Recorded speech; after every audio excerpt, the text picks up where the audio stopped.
এই যে আপনারা কোনো কিছু হলেই প্রথম আলো ডেইলি স্টার ভাঙতে চলে যান, কিন্তু এর বিকল্প যে আমাদের তৈরি করা দরকার, এই চিন্তাটুকু আসলে কয়জনে করেছেন? তো ইনকিলাব মঞ্চ খুবই ছোট্ট একটা সংগঠন। বাংলাদেশের প্রত্যেকটা মানুষ হয়তো ইনকিলাব মঞ্চকে ভালোবাসে, কিন্তু তার সক্ষমতার জায়গাটা কিন্তু অত বিশাল না। আসসালামু আলাইকুম রহমতুল্লাহ।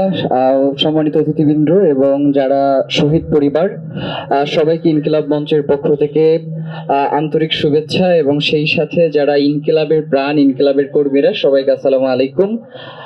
খুবই সংক্ষেপে কিছু কথা বলবার চেষ্টা করব, যেহেতু অনেক গুরুত্বপূর্ণ অতিথিরা সামনে বসে আছেন। একটু আমাদের এই কাজগুলো নিয়েই কথা বলি। জুলাইয়ের পরে শহীদ ওসমান হাদি একটা কথা বলেছিলেন যে জান দিব জুলাই দিব না। তো এই যে জুলাই দিব না আর কি, তো এই জুলাইটা আমরা কিভাবে দিব না, মানে জুলাই কিভাবে আসলে আমাদের কাছে টিকে যাবে, মানে জুলাই টিকানোর উপায়গুলো কি? মানে শুধুমাত্র রাস্তায় এসে আন্দোলন সংগ্রাম এর মধ্য দিয়ে কি জুলাই যুগ যুগ ধরে বেঁচে থাকবে, নাকি জুলাইকে বাঁচানোর জন্য আরো অনেকগুলো পদক্ষেপ আমাদেরকে গ্রহণ করতে হবে, সাংস্কৃতিক এই আন্দোলনগুলোকে জারি রাখতে হবে? দেখেন, অনেকের কাছে এই যে আপনারা আষাঢ়ের দিন রাত দেখলেন বা গান দেখলেন, এইগুলো মনে হইতে পারে একটা শর্ট ফিল্ম, মনে হইতে পারে আপনার কাছে এটা একটা গান, কিন্তু আমাদের কাছে এর প্রত্যেকটা জিনিস এক একটা আন্দোলন। এবং আমরা ফিল করি যে এই জিনিসগুলো কি ভীষণ দরকার। মুক্তিযুদ্ধের পরে অনেকগুলো সিনেমা তৈরি হয়েছে, এবং যেইগুলোকে কেন্দ্র করে আজ পর্যন্ত আওয়ামী লীগ এই দেশে তার নিজস্ব ন্যারেটিভ বাস্তবায়ন করে যাচ্ছে। কিন্তু জুলাই পরবর্তী সময়ে আমাদের আসলে কি কি কাজ হয়েছে আমরা আসলে জানতে চাই। এখানে যারা রয়েছেন, যে জুলাইকে কেন্দ্র করে, আমরা তো সবাই জুলাইকে ভালোবাসি, জুলাইকে ওন করি, কিন্তু কে কে মনে করেছেন যে জুলাইকে কেন্দ্র করে এই কাজগুলো করা দরকার? এই যে আপনারা কোনো কিছু হলেই প্রথম আলো ডেইলি স্টার ভাঙতে চলে যান, কিন্তু এর বিকল্প যে আমাদের তৈরি করা দরকার, এই চিন্তাটুকু আসলে কয়জনে করেছেন? তো ইনকিলাব মঞ্চ খুবই ছোট্ট একটা সংগঠন। বাংলাদেশের প্রত্যেকটা মানুষ হয়তো ইনকিলাব মঞ্চকে ভালোবাসে, কিন্তু তার সক্ষমতার জায়গাটা কিন্তু অত বিশাল না। আমাদের এই একটা ছোট্ট শর্ট ফিল্ম করতে গিয়ে আমি মনে হয় শুধুমাত্র সামনে ফুরাদ ভাই বসা আছে, তার কাছেও আমি 3বার গেছি যে ভাই আমরা তো আসলে হিমশিম খেয়ে যাচ্ছি, যে এই কাজগুলো আগাই নিতে পারতেছি না। তো আপনি একটু বিভিন্ন জায়গায় আমাদের এই কাজগুলো কিভাবে আমরা উঠে নিয়ে আসতে পারি, আমাদেরকে একটু হেল্প করেন। এই যে আমাদের পত্রিকাগুলো, আমাদের নিজস্ব কোনো পত্রিকা আছে, আমাদের বাচ্চারা যে ম্যাগাজিন গুলো পড়বে, সেই ম্যাগাজিন গুলোকে আমাদের কোনো কথা বলা হয়? আমাদের আদতে এই যে স্বাধীনতা পরবর্তী সময় থেকে আসলে আমাদের কি আছে? তো ইনকিলাব মঞ্চ এই জায়গাটা থেকে তার কাজগুলো করবার চেষ্টা করছে। আমরা অলরেডি স্কুল নামে কিশোরদের জন্য একটা সংগঠন করেছি, এবং আমাদের সম্মানিত অতিথিদের কাছে আমাদের স্কুলের সেই ম্যাগাজিনটাও অলরেডি পৌঁছে গিয়েছে। স্কুল আসলে শুধুমাত্র একটা ম্যাগাজিন না, এইটা কিশোরদেরকে নিয়ে আমাদের এই জুলাই আন্দোলন যাতে দীর্ঘ মেয়াদে। এ পর্যায়ে আমাদের নতুন সেগমেন্ট, সেটি হচ্ছে আমাদের শাখা কমিটিগুলো থেকে আমরা বক্তব্য শুনবো। এ পর্যায়ে শুরুতেই ঢাকা বিশ্ববিদ্যালয় শাখা থেকে ডেকে নিচ্ছি সাদমান সাকিব সামিকে। সাদমান সাকিব সামি, সদস্য, ইনকিলাব মঞ্চ, ঢাকা বিশ্ববিদ্যালয় শাখা।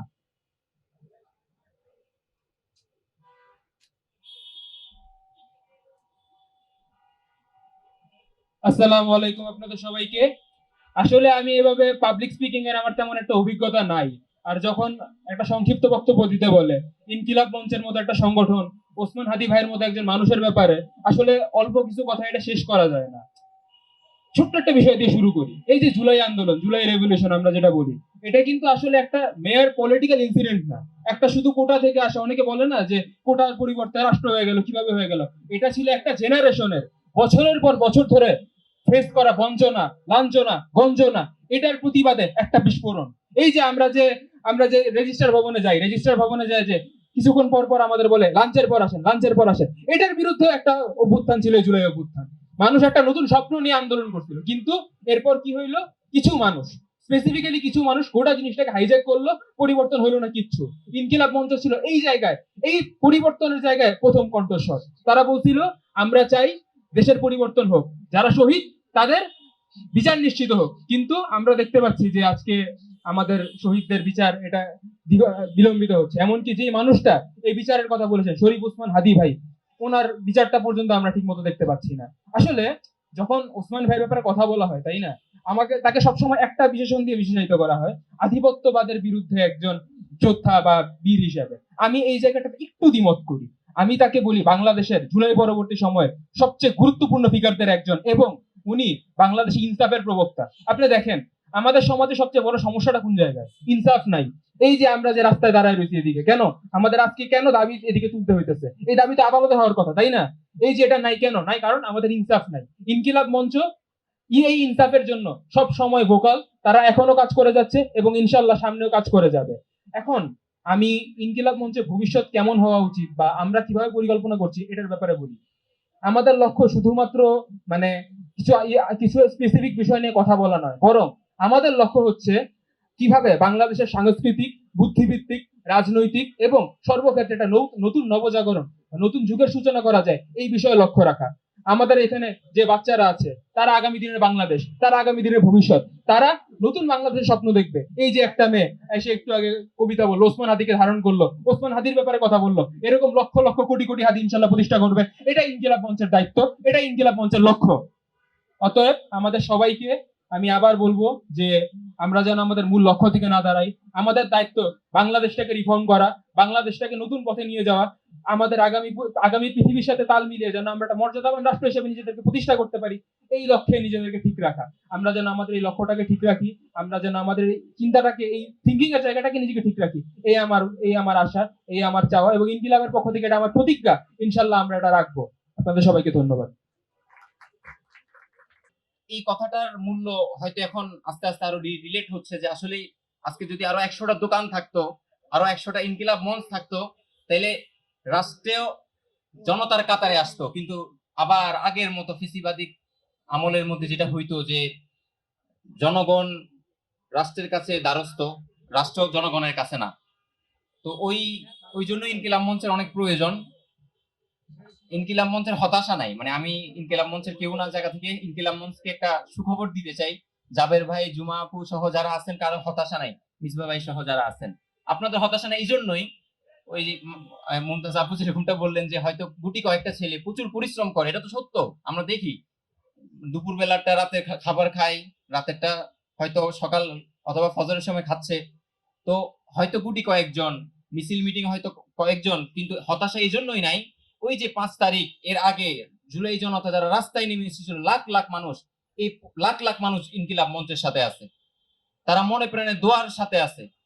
তারা হয়তো কেউ উত্তরায় থাকে, কেউ বনাশ্রী থাকে, কেউ ধানমন্ডি থাকে, কেউ যাত্রাবাড়ি থাকে, কিন্তু ঘরে বসে ওই মাটা, ওই ভনটা আপনাদের জন্য দিন দিন দোয়া করে যে আপনারা যে ইনসাফের বাংলাদেশ লড়াইয়ে নেমেছেন, ওই লড়াইটা তারা বুঝতে পারে, কিন্তু তারা হয়তো আসতে পারে না, কিন্তু মন থেকে দোয়া দেয় এবং পরিপূর্ণ সাপোর্ট আপনাদের করে। এজন্য এগুলো আমি দেখছি, এই জন্যই বলতেছি। তো আপনাদের হতাশা নাই, ইনকিলাব মঞ্চের হতাশা নাই। আমি মনে করি ইনকিলাব মঞ্চ ওই দোকান, যে দোকানটা জুলাইয়ের পরে বাংলাদেশে প্রচুর পরিমাণ দরকার ছিল, কিন্তু আমরা ব্যর্থ।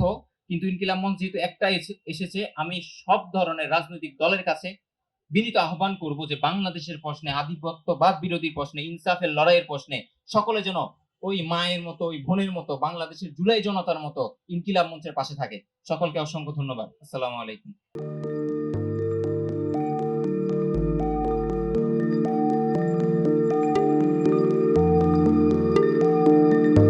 পহেলা জানুয়ারি 2026 ইউটিউব জার্নালিজমের অগ্রদূত changeTV.press সংগ্রাম মুখর 7 বছর পেরিয়ে পা রাখলো গৌরবান্বিত 8 বছরে। এই আনন্দ প্রহরে সবাইকে নিরন্তর শুভেচ্ছা।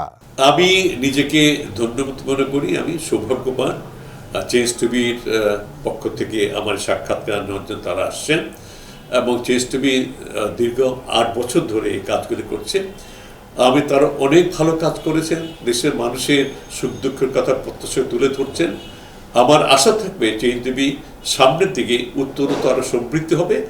একটাই শুধু আমাদেরকে উপদেশ দিতে চাই তাদের কাছে, সেটা হচ্ছে সত্য কথাটা মানুষের সামনে তুলে ধরা, মানুষের ভিতরে কি চায় তাদেরটা তুলে ধরা, মানুষের প্রত্যাশা তুলে ধরা, এবং মানুষের মধ্যে এই যে দেশাত্মবোধটা এবং সত্যবাদীটা, এটা জাগরণ করে চেঞ্জ টিভির সামনের দিকে এগিয়ে যাবে। এবং যারা দেশের কথা চিন্তা করে এবং দলমত নির্বিশেষে যে লোকগুলো আছে, তারা দেশের কথা চিন্তা করে, দেশের উন্নয়নের কথা চিন্তা করে, কোনো পক্ষপাতিত্ব করে না, তাদের বক্তব্য দেশের মানুষের তুলে ধরা, এই কাজগুলি সামনে এগিয়ে নিয়ে যাবে, এটা আমাদের প্রত্যাশা। অনেক ধন্যবাদ আপনাদেরকে, দেশবাসীকে, দেশবাসী সবাইকে আমি ধন্যবাদ জানাচ্ছি। changetv.press, এক ফোঁটা হলুদ নেই। আমরা শুধু আপনাদের কাছে একটাই আবেদন করব, মিথ্যার পিছনে দৌড়বেন না, সত্যকে ধারণ করেন, সত্যকে জনগণের কাছে তুলে ধরেন। সেটা যতই কঠিন হোক না কেন পিছপা হবেন না, ভয়ের কোনো কারণ নাই। আল্লাহর সাথে থাকেন, আল্লাহ আপনাকে সাহায্য করবে। কোনো মানুষের কাছ থেকে কোনো সাহায্য কামনা করবেন না। ধন্যবাদ। changetv.press, এক ফোঁটা হলুদ নেই। হ্যাঁ, চেঞ্জ টিভি আমি বিশেষ কারণে দেখি সুযোগ পেলে, বিশেষ করে তোমার অনুষ্ঠানটা যখন হয় আগে পরে আমি দেখে থাকি, ভালো লাগে, উপস্থাপনা ভালো, মোটামুটি সব কিছু ভালো। আমি তাদের শুভকামনা করি এবং চেঞ্জ টিভি আমি আশা করি সবসময় নিরপেক্ষ, যেহেতু এই চেঞ্জ টিভিটা সংবাদ প্রচারের একটা মাধ্যম, সুতরাং সঠিক সংবাদটাই চেঞ্জ টিভি প্রচার করবে, এটাই আমার কামনা থাকবে তাদের কাছে, সেই সঙ্গে আমার শুভেচ্ছা থাকবে। changetv.press, এক ফোঁটা হলুদ নেই। সুপ্রিয় দর্শক, এই চেঞ্জ টিভি